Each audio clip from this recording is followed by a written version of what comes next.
دونوں ہی صورتیں یقین کی ہوتی ہے۔ کوئی اللہ کے لیے سب چھوڑ دیتا ہے اور کوئی اللہ پہ ہی سب چھوڑ دیتا ہے۔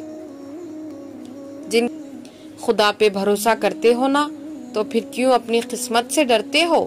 یقین رکھو وہ آپ کو لڑکھڑاتا ہوا تو دیکھ رہا ہے مگر کبھی گرنے نہیں دے گا۔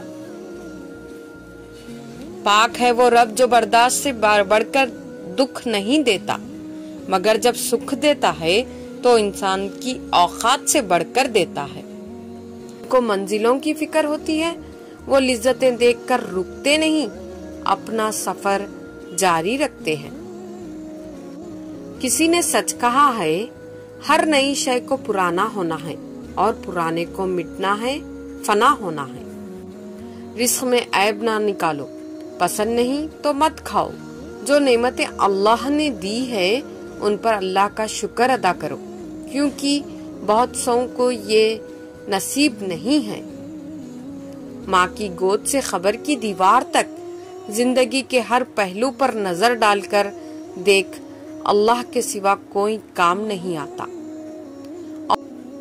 بہترین عمل وہ ہے جو مسلسل کیا جاتا رہے، چاہے وہ کتنا ہی تھوڑا ہو۔ انسان اگر چاہے تو اتنا نیک بن سکتا ہے کہ خود اللہ اسے اپنی ملاقات کے لیے طلب کرے۔ وہ بے نیاز ہے، رحم والا ہے، کیونکہ تیرے عیب پر غیب والے نے پردہ ڈال رکھا ہے۔ عورت جب بلا وجہ اپنا سر ننگا کرتی ہے تو اس سے فرشتہ دور چلا جاتا ہے۔ اے اللہ، مجھے قدم قدم پر تیری رضا کی تلاش ہے۔ نیند سے اٹھ کر فجر وہی پڑھتے ہیں جو اللہ سے محبت کرتے ہیں۔ علم یہ ہو کہ تمہیں اتنا علم ہونا چاہیے کہ سوائے اللہ کے کوئی علم والا نہیں۔ تین انسان تین چیزوں سے محروم رہیں گے: غصے والا صحیح فیصلے سے، جھوٹا عزت سے، جلد باز کامیابی سے۔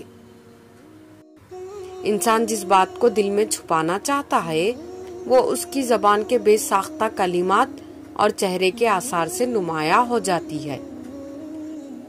جنت میں کوئی درخت ایسا نہ ہوگا جس کا تنا سونے کا نہ ہو۔ بے شک انسان کو خبر میں اس کی اولاد کی نیکی کی خبر دی جاتی ہے تاکہ اس کی آنکھیں ٹھنڈی ہوں۔ یہ حقیقت ہے، جب انسان کسی چیز سے ڈرتا ہے تو اس سے دور بھاگتا ہے، مگر جب اللہ سے ڈرتا ہے تو اللہ کے اور قریب ہو جاتا ہے۔ جب گھریلو فیصلے کرنے کے لیے باہر کے بندے کی ضرورت پڑ جائے تو سمجھ لیں کہ آپ کا خاندان تباہ ہو چکا ہے۔ بنایا تو سب کو اللہ ہی نے، لیکن اپنا بنایا اس نے کسی کو ہے۔ مجھے بتایا گیا ہے کہ اعمال ایک دوسرے پر فخر کرتے ہیں، تو صدقہ کہتا ہے کہ میں تم سب سے افضل ہوں۔